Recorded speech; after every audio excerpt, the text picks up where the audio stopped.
Hello dear student, welcome to our channel Accountancy Learning Made Easy. बेटा this is another video of the chapter accounting ratios. Last video में मैंने आपको DK गर की book का question जो है 40 तक करवा दिया था। आज मैं आपको 41 क्वेश्चन से करवाने जा रही हूँ। पहले ध्यान से समझिएगा इसको। Following particulars are given to you. हमें क्वेश्चन में लॉन्ग टर्म बोरिंग्स और लॉन्ग टर्म प्रोविजन दे रखे हैं। ये दोनों को अगर हम ऐड कर देते हैं लॉन्ग टर्म बोरिंग्स और लॉन्ग टर्म प्रोविजन को, तो हमारे क्या निकल के आते हैं, long term debts. Non current asset दे रखी है, करंट एसेट दे रखी है। अगर नॉन करंट एसेट और करंट एसेट को ऐड कर दो तो क्या निकल आती है, टोटल एसेट। हमें करंट लायबिलिटी दे रखी है। अब क्वेश्चन में पढ़ते हैं हमें क्या कहा गया, डेट इक्विटी रेशियो पूछी है और total asset to debt ratio पूछी है और प्रोप्राइटरी रेशियो पूछी है। तो सबसे पहले आप क्या लिखेंगे, लिखिए question number 41, long term debts is equal to long term borrowings plus long term provisions. अब आपको दे रखी है long term borrowings that is 7 lakh और लॉन्ग टर्म प्रोविजन कितने दे रखे हैं बेटा, 2,25,000। तो उसको ऐड कर दीजिए तो आ जाएगा 9,25,000। उसके बाद हमें टोटल एसेट निकालनी है। टोटल एसेट का फार्मूला क्या होता है बेटा, non current asset plus current assets, non current asset plus current asset. अब आप देखिए नॉन करंट एसेट कितनी है, that is 12 lakh. Current asset कितनी है, 5,40,000। तो आप इसको ऐड कर दीजिए, 12 लाख प्लस 5,40,000, तो ऐड करके आ गया आपका 17,40,000। अब आप देखते हैं हमें क्या पूछा हुआ क्वेश्चन के अंदर। हमें पहले तो डेट इक्विटी रेशियो पूछी हुई है, टोटल एसेट है बेटा, ये टोटल एसेट्स। हमें डेट इक्विटी रेशियो पूछी है नंबर 1। तो डेट क्या है, डेट इक्विटी रेशियो के लिए हमें क्या चाहिए, एक तो डेट चाहिए, एक इक्विटी चाहिए। अब डेट तो हमें पता चल गए पर हमें इक्विटी नहीं पता, तो मैं कैसे फाइंड आउट करूंगी वो बताती हूँ। पहले लिख लीजिए डेट अपॉन इक्विटी। अब इक्विटी के लिए आपको क्या चाहिए, आपको ये भी पता है कि टोटल एसेट का फार्मूला क्या होता है। टोटल एसेट का एक फार्मूला और भी होता है, total assets is equal to debts plus,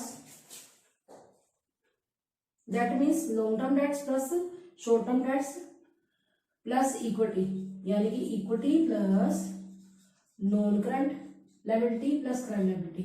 non current liability को हम क्या कहते हैं, लॉन्ग टर्म डेट भी कहते हैं। टोटल एसेट आपकी निकल आई थी 17,40,000 और इक्विटी हमें नहीं पता, कोई प्रॉब्लम नहीं है। हम लॉन्ग टर्म डेट की जगह पर क्या लिख सकते हैं, that is 9,25,000। Non current liability लिखा हो या लॉन्ग टर्म डेट एक ही बात।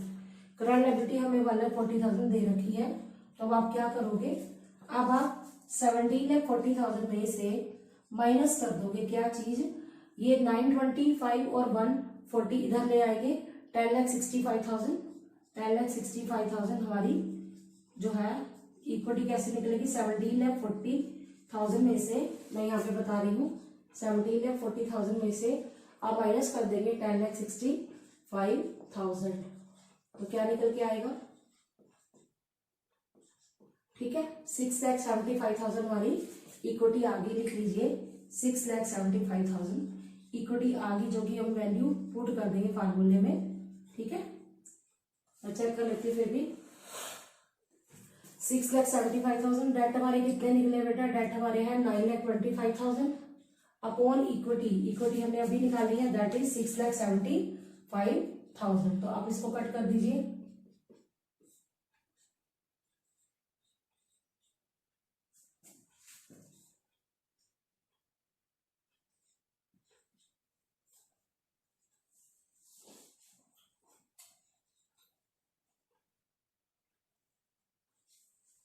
(37 अपॉन 27).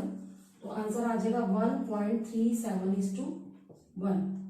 ठीक है, उसके बाद चलते हैं हम, अगला फार्मूला है total asset to debt ratio. Total asset हमने अभी निकाली हुई है, दैट इज 17,40,000 और डेट हमें पता ही है, यहीं पर मैं सोल्व करके बता देती हूँ आपको। लिखिए number 2, total asset to debt ratio is equal to total asset debt ratio total asset आपको दी हुई है, अभी जो निकाली थी हमने 17,40,000 अपॉन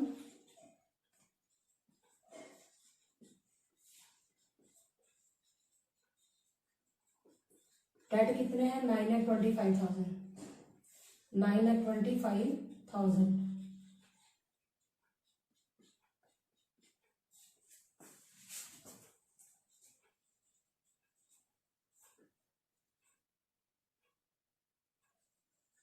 ठीक है, 348 अपॉन 185। अब आप इसका आंसर निकालेंगे तो आ जाएगा 1.88:1।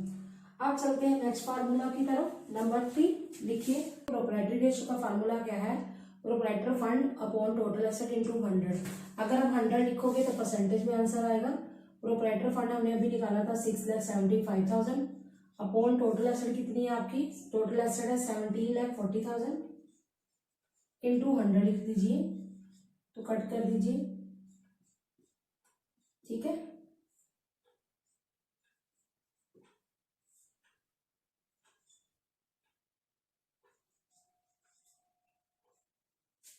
तो ये आ जाएगा बेटा 38.79%। अब चलते हैं नेक्स्ट क्वेश्चन की तरफ 42। इसमें हमें क्या कहा गया है, calculate proprietary ratio from the following. Fix asset दी हुई है, करंट एसेट दे रखी है। फिक्स एसेट करंट एसेट को अगर हम ऐड कर देते हैं तो ये टोटल एसेट आ जाएगी। डिबेंचर और मॉर्गेज लोन दे रखे हैं। डिबेंचर और मॉर्गेज लोन क्या है, ये हमारे लॉन्ग टर्म डेट्स हैं। बैंक ओवरड्राफ्ट और ट्रेड पेबल क्या हमारी करंट लायबिलिटी है। तो प्रोप्राइटरी रेशियो का फार्मूला होता है proprietor fund upon total assets. तो कैसे निकालेंगे, लिखिए question number 42।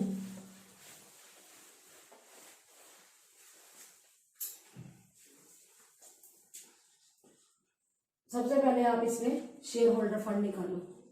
Share holder fund को हम क्या भी बोलते हैं, प्रोप्राइटर फंड भी बोलते हैं या इक्विटी भी बोलते हैं। अब हमारे पास प्रोप्राइटर फंड नहीं है तो उसको निकालने के लिए हमें चाहिए टोटल एसेट चाहिए। तो आप कैसे निकालोगे, सबसे पहले आप टोटल एसेट निकालिए। Total asset is equal to non current asset plus current asset होती है वैसे। अब नॉन करंट में सारी एसेट तो नहीं दे रखी, नॉन करंट एसेट में सिर्फ हमें फिक्स एसेट दे रखी है। अदरवाइज फिक्स एसेट आती है, टेंजिबल इंटेंजिबल आती है, long term loan and advances आते हैं, नॉन करंट इन्वेस्टमेंट आती है, पर हमें सिर्फ फिक्स एसेट ही दे रखी है।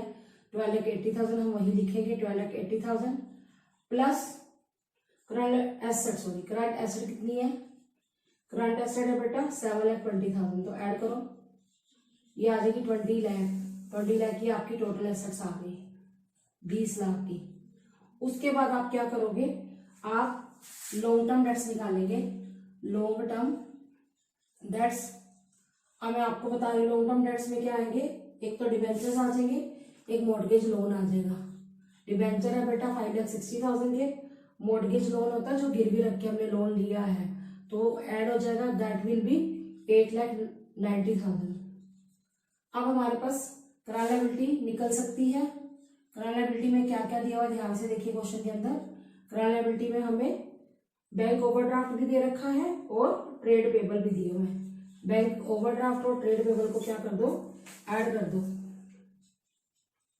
ये आ जाएगा 4,10,000, 4,10,000। अब आप क्या करोगे, अब आप शेयर होल्डर फंड का फार्मूला कैसे लगाओगे, आपको पता है टोटल एसेट का फार्मूला क्या होता है। शेयर होल्डर फंड नहीं पता, कोई प्रॉब्लम नहीं है, आप लिख लीजिए total assets is equal to equity plus long term debts plus current liability. Equity कितनी है वो नहीं पता, कोई प्रॉब्लम नहीं है। टोटल एसेट मैंने अभी निकाली है, that is 20 lakh, 20 lakh. Equity नहीं पता, कोई प्रॉब्लम नहीं, हम निकाल सकते हैं। प्लस लॉन्ग टर्म डेट्स कितने हैं, दैट इज 8,90,000 और करंट लायबिलिटी कितनी है वो हमने अभी निकाली है 4,10,000। ठीक है, अब 20 लाख में से आप माइनस कर देंगे, इन दोनों का टोटल आएगा 13 लाख। इधर ले आइए 13 लाख, तो हमारी क्या निकल आएगी, इक्विटी निकल आएगी। तो आंसर आ जाएगा हमारा 7 लाख, 7 लाख वो आएगी हमारी इक्विटी। ठीक है, अब आपको क्या निकालना है, प्रोप्राइटरी रेशो निकालनी है। उसके लिए आपको टोटल एसेट चाहिए, वो हमने निकाल ली है 20 लाख, और इक्विटी चाहिए, वो आई है 7 लाख। तो आप कैसे निकालेंगे, लिखिए proprietary ratio is equal to, अब हम निकालेंगे प्रोप्राइटरी रेशो। प्रोप्राइटरी रेशो का पहले फार्मूला जरूर लिखना, proprietor fund upon total assets. अगर आप इनटू 100 करोगे तो परसेंटेज में आंसर आ जाएगा। अब प्रोप्राइटर फंड आपका कितना है, 7 लाख, और टोटल एसेट कितनी है आपकी, 20 लाख। ठीक है,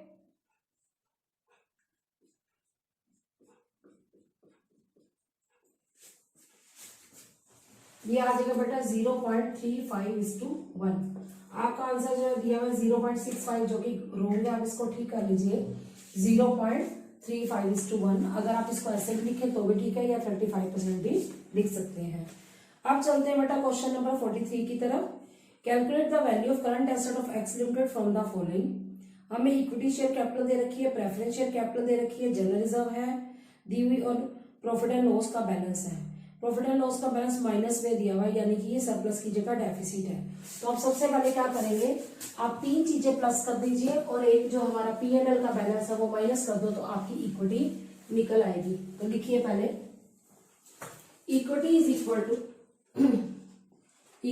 equal to equity share capital plus preference share capital plus reserves minus P&L। आपके पास 25 लाख की इक्विटी शेयर कैपिटल है और 5 लाख की आपकी प्रेफरेंस शेयर कैपिटल है, प्लस कर दीजिए। और रिजर्व्स कितने दे रखे हैं, जनरल रिजर्व हमें 8 लाख दे रखे हैं, ऐड कर देंगे, और माइनस क्या कर देंगे हमें P&L का बैलेंस 2 लाख। माइनस में क्यों दिया हुआ है, क्योंकि लॉस होगा। तो हमने क्या किया, 25 + 5 30 लाख, 38 माइनस 2 36 लाख आ गई इक्विटी। ठीक है बेटा, अब हमें फिक्स एसेट दे रखी है, फिक्स एसेट दी हुई है, कोई प्रॉब्लम नहीं है, दैट इज ऑफ ₹30 लाख। अब क्वेश्चन में प्रोप्राइटरी रेशो ऑलरेडी दी हुई है, हमें करंट रेशो निकालनी है। तो प्रोप्राइटरी रेशो का फार्मूला क्या होगा, लिखिए प्रोप्राइटरी रेशो इज इक्वल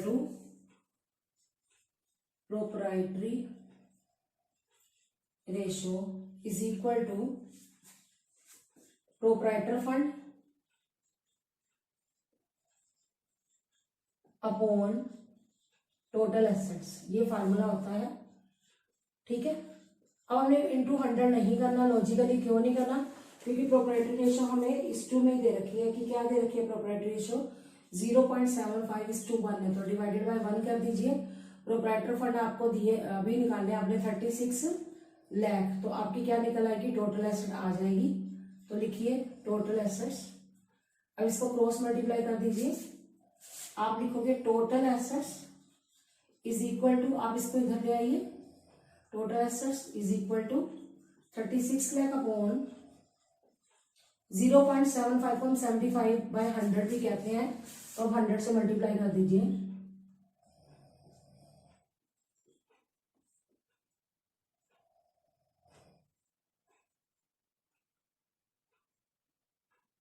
ठीक है, तो आपका आ जाएगा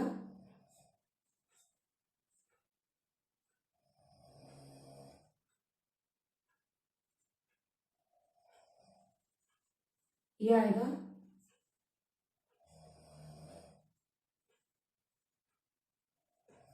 ये आपका आ जाएगा बेटा 48 लाख। 48 लाख की आपकी नॉन करंट एसेट आ जाएगी, सॉरी टोटल एसेट आ जाएगी। अब टोटल एसेट का फार्मूला क्या होता है आपका, total asset is equal to non current asset plus current asset, non current asset plus current asset. Total asset is equal to non current asset plus current asset. अब आपकी जो non current asset आई हुई है, sorry total asset आई हुई है, that is 48 lakh. अब non current में सिर्फ हमें फिक्स एसेट ही दे रखी है, दैट इज 30 लाख। तो आपकी करंट एसेट क्या निकल के आएगी, वो आ जाएगी बेटा 48 lakh minus 30 lakh.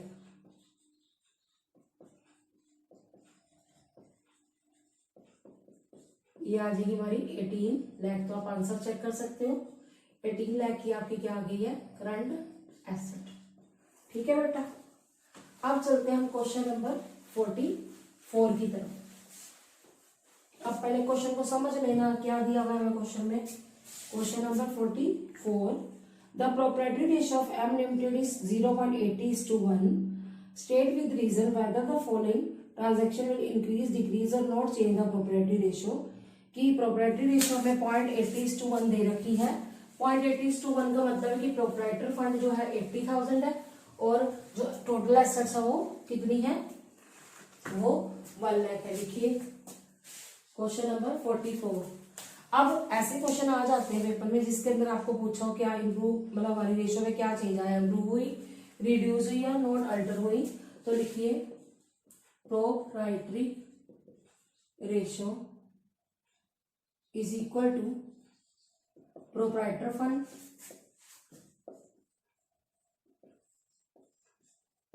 Upon total assets.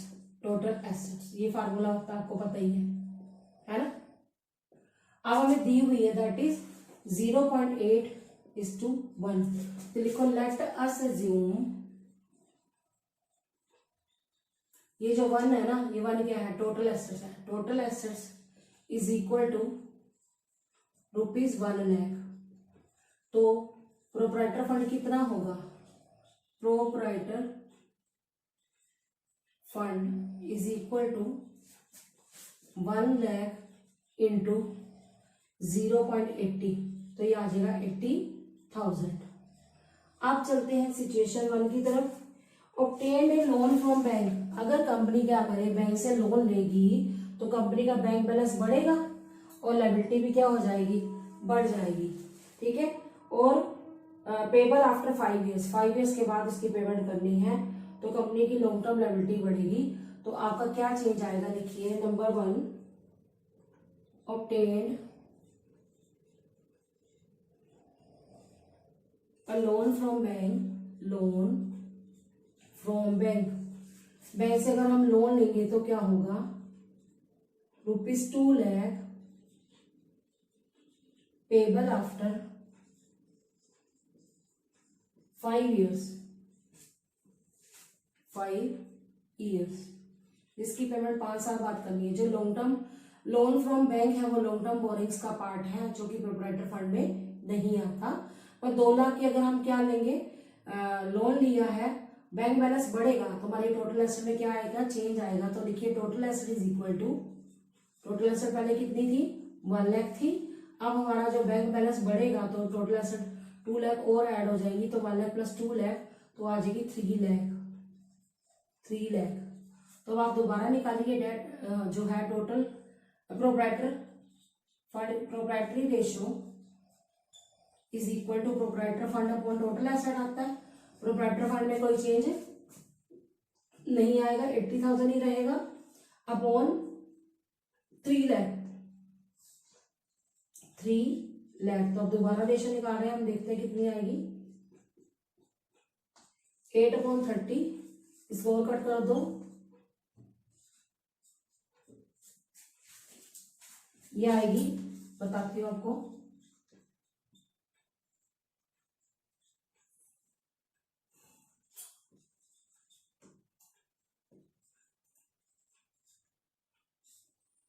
ये आ जाएगी 2.6:1, 0.26।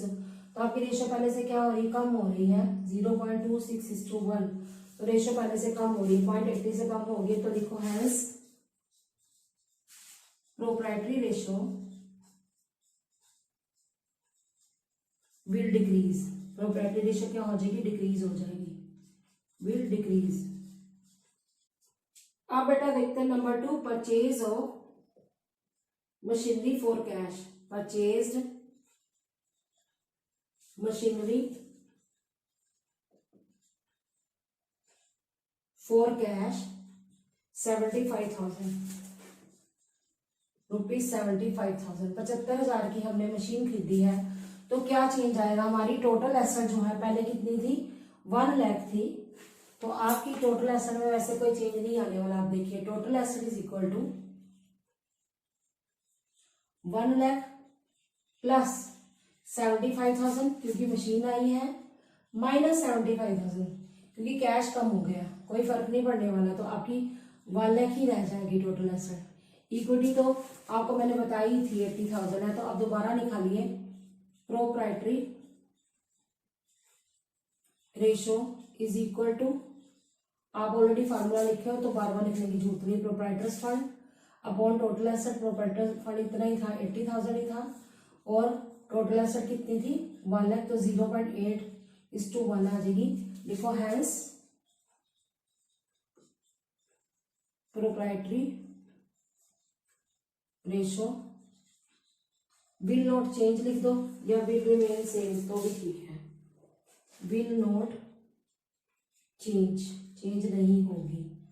अब अगला चलो, अब बात करते हैं बेटा थर्ड केस की, redeemed 5% redeemable preference shares 1 lakh की, हमने रिडेम्पशन की है प्रेफरेंस शेयर्स की 1 लाख रुपए। अब आप क्या करोगे, हमारा कैश बैलेंस कम हो जाएगा एक तो रिडेम्पशन करने से, और एक क्या बैलेंस कम हो जाएगा, हमारे जो है शेयर्स कम हो जाएंगे। तो अब अगर आप इसको 1 लाख मानते हो, 1 लाख में से 1 लाख माइनस करेंगे तो वो गलत हो जाएगा, जीरो रह जाएंगी हमारी एसेट। हम ऐसा नहीं करते, हम ऐसा मान लेते हैं टोटल एसेट्स अगर हमारी 10 लाख हो। अब बच्चे कहते हैं मैम ऐसा क्यों कर रहे हैं, क्योंकि 1 लाख में से हम 1 लाख माइनस करेंगे तो जीरो रह जाएंगे, तो हमारी इक्विटी कितनी होगी 10 लाख इंटू 0.80, 0.80 मतलब 80/100, इसको मैं 80/100 लिख रही हूं, तो ठीक है, ये हो जाएगी बेटा 8 लाख। अब आप रेशियो निकालिए, कैसे, आपकी जो क्या करने से, रिडम्पशन करने से टोटल एसेट में क्या चेंज आएगा, total assets is equal to 10 lakh minus 1 lakh. 10 lakh में से आपने 1 लाख की रिडम्पशन कर दी है, तो आपका कितना हो जाएगा 9 लाख हो जाएगा, 9 लाख हो जाएगा, ठीक है। उसके बाद आपकी जो इक्विटी है, इक्विटी भी कम हो जाएगी, क्यों, क्योंकि रिडम्पशन कर देंगे तो शेयर्स क्या हो जाएंगे, कम हो जाएंगे। 8 लाख माइनस 1 लाख तो कितना आ जाएगा 7 लाख, तो ये 7 लाख आ गया। तो अब दोबारा से रेशो निकाल के देखो, proprietary ratio is equal to, proprietor fund कितना निकला हमारे 7 लाख अपॉन ये कितना हमारा 9 लाख, टोटल एसेट हमारी 9 लाख है, 7 लाख अपॉन 9 लाख, तो देखिए 7/9 आ गया,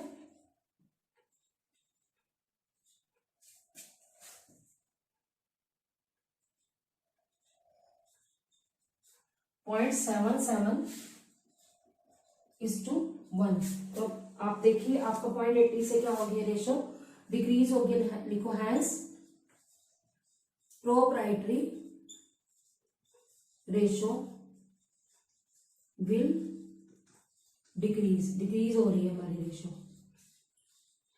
अब चलते हैं बेटा नेक्स्ट पार्ट की तरफ। नेक्स्ट पार्ट में क्या कहा गया है कि इशू किए equity share to the vendor for machinery purchase. एक वेंडर जिससे हमने पहले मशीन खरीदी है उसके बदले में हमने शेयर इशू किए हैं, तो क्या चेंज आएगा, एक तरफ हमारी मशीनरी बढ़ जाएगी और एक तरफ हमारी क्या बढ़ जाएगी, एसेट बढ़ जाएगी। तो आप देखिए सिचुएशन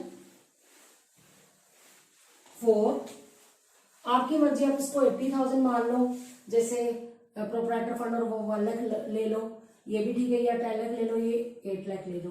तो अभी आप, मैं वही सिचुएशन ही करवा रही हूँ, नंबर 4 करवा रही हूँ, सॉरी। तो इसमें क्या करेंगे, आपकी इक्विटी जो है उसमें क्या चेंज आएगा, आपकी शेयर कैपिटल बढ़ जाएगी। जैसे अगर आप 80,000 ले रहे हो और उसमें आप कितने ऐड कर रहे हो, 4 लाख ऐड कर रहे हो, क्योंकि आपकी शेयर कैपिटल बढ़ जाएगी, तो कितनी हो जाएगी शेयर कैपिटल 4,80,000, ठीक है।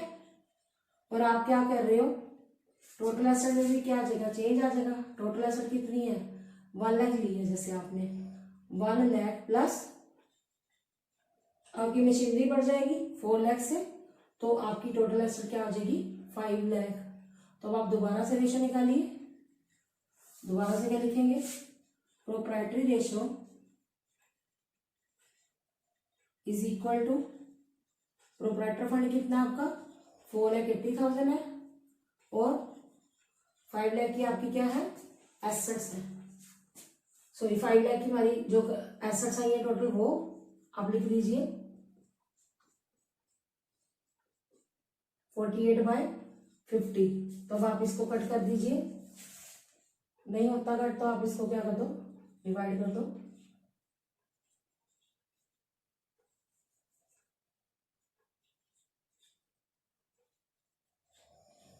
0.96, 0.96:1, hence proprietary ratio will increase किससे कंपैरिजन कर रहे हो आप, 0.8 से कंपैरिजन कर रहे हो 0.8:1 से। तो हम चलते हैं, इस जो लॉन्ग टर्म सॉल्वेंसी रेशियो मैंने आपको बोला था वो 4 तरह की होती है, हमने 3 टाइप्स कर ली है। कौन कौन सी, एक डेट इक्विटी रेशियो कराई है मैंने आपको, एक हमने कराई है total asset to debt ratio, एक मैंने कराई है प्रोप्राइटरी रेशियो। अब लास्ट है, लिखिए interest coverage ratio. Number 4, interest coverage ratio. ये रेशियो क्या होती है, ये वो रेशियो है जो कि हमें बताती है कि कितना पैसा हम कमा रहे हैं, क्या हमारा इतना पैसा कमाया जा रहा है बिजनेस के अंदर कि हम इंटरेस्ट को कवर कर सके। इंटरेस्ट कौन से वाला, जैसे हम डिवेंचर होल्डर से लोन लेते हैं, डिवेंचर लेते हैं, इशू करते हैं जब, या लोन लेते हैं हम कोई भी फाइनेंशियल इंस्टीट्यूशन से या कंपनी से, किसी इंस्टीट्यूशन से लेते हैं, पब्लिक से लेते हैं, तो हमें उनको इंटरेस्ट देना पड़ता है। तो फार्मूला क्या है, लिखिए अर्निंग बिफोर, अर्निंग को हम प्रॉफिट भी कहते हैं, profit before interest and tax, interest and tax upon fixed interest charge. फिर बताते हैं इसको कि जो कंपनी बाहर से लोन लेती है उनको क्या देती है, उनको इंटरेस्ट देती है, डिवेंचर के ऊपर इंटरेस्ट और डिवेंचर दिया जाता है, लोन के ऊपर इंटरेस्ट दिया जाता है। तो जो भी कंपनी लॉन्ग टर्म बोरिंग्स करती है, कंपनी उसके ऊपर क्या देती है, इंटरेस्ट देती है। तो ये रेशियो क्यों निकाली जाती है, ये जानने के लिए कि कंपनी इतना पैसा कमा पा रही है कि उनका इंटरेस्ट आसानी से कवर हो सके। तो ये जो आंसर आता है टाइम्स में आता है आंसर।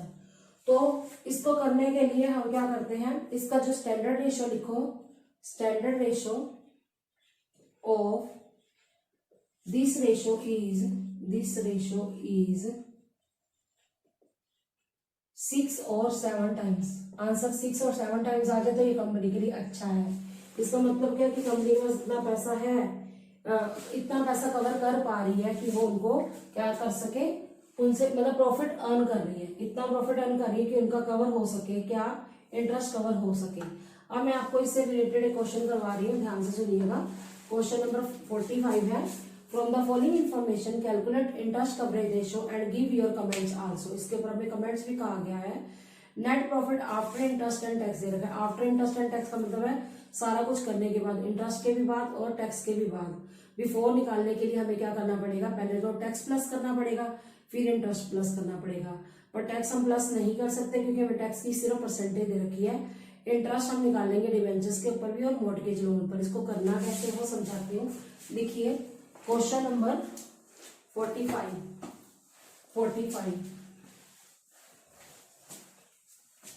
पहले आप इंटरेस्ट निकालिए, interest on debentures, interest on debentures कैसे निकालेंगे इसको देखेंगे। 1 लाख का 15%, 1 लाख का 15% निकल आया बेटा 15,000। अब कंपनी ने मॉर्गेज लोन भी लिए होंगे, उसके ऊपर भी क्या करना पड़ेगा, लोन पर इंटरेस्ट देना पड़ेगा। Interest on mortgage loan that is 1 lakh into 12/100, 1 lakh का 12% हो गया 12,000। तो हम इन दोनों को ऐड कर देंगे तो total fixed interest charge is equal to 15,000 प्लस 12,000, यानी कि कितना हो गया आपका 27,000 का इंटरेस्ट जो हमें देना है अपने लॉन्ग टर्म बोरिंग्स के ऊपर, डिवेंचर होल्डर को देना और मॉर्गेज लोन पर देना है। अब क्योंकि नेट प्रॉफिट हमें आफ्टर इंटरेस्ट दे रखा है, पहले इस पॉइंट को समझ लेना। नेट प्रॉफिट आफ्टर इंटरेस्ट दिया, अगर मान लो नेट प्रॉफिट बिफोर इंटरेस्ट और टैक्स होता फिर तो कोई प्रॉब्लम ही ना आती। वैसे आपको स्टेप बता दूं, बिफोर इंटरेस्ट एंड टैक्स हो तो उसमें से हम वैसे माइनस क्या करते हैं, पहले इंटरेस्ट माइनस करते हैं फिर टैक्स माइनस करते हैं, तो क्या निकल के आता है, profit after interest and tax, ये आता है। अब हमें ये दिया हुआ है आफ्टर इंटरेस्ट एंड टैक्स दिया, हम बिफोर तक कैसे पहुंचे, हम टैक्स को ऐड कर देंगे और इंटरेस्ट को ऐड कर देंगे। अब इस क्वेश्चन के हिसाब से इंटरेस्ट तो चलो हमने निकाल लिया, टैक्स कैसे निकाले वो नहीं पता, वो तो परसेंटेज में दिया हुआ है। या तो हमें टैक्स का अमाउंट दिया होता तो हम इसमें जो ये अमाउंट हमें दे रखा है before after interest and tax, उसमें हम क्या जोड़ देते, इंटरेस्ट भी जोड़ देते, टैक्स भी जोड़ देते। पर अब हमारे पास नहीं है टैक्स, तो टैक्स की परसेंटेज दे रखी है, वो कितनी है, 50%। तो इस बात को समझ लेना कि आपको क्या दिया हुआ, लिखो let us assume profit before tax, profit before tax 100। मान लो हमने टैक्स अभी दिया ही नहीं, तो हमारा बिफोर टैक्स हमारा प्रॉफिट 100 है। तो टैक्स कितना दिया है, that is given. Income tax लिखो या टैक्स एक ही बात है, तो टैक्स है 50%। लिखिए टैक्स 50% ऑफ 100, तो कितना हो गया 50। तो प्रॉफिट आफ्टर टैक्स कितना हो गया, क्योंकि सबसे एंड में टैक्स लगता है। प्रॉफिट आफ्टर टैक्स कितना हो गया, 100 माइनस 50, तो कितना हो गया आफ्टर टैक्स 50। अब हमें प्रॉफिट आफ्टर टैक्स दिया हुआ क्वेश्चन में, तो हम स्टेटमेंट शुरू करेंगे। If profit after tax is 50 then profit before tax is equal to 100। ठीक है, फिर स्टेटमेंट बनेगी if profit after tax is 1, पहले लिख लो फिर मैं दोबारा बता दूंगी आपको।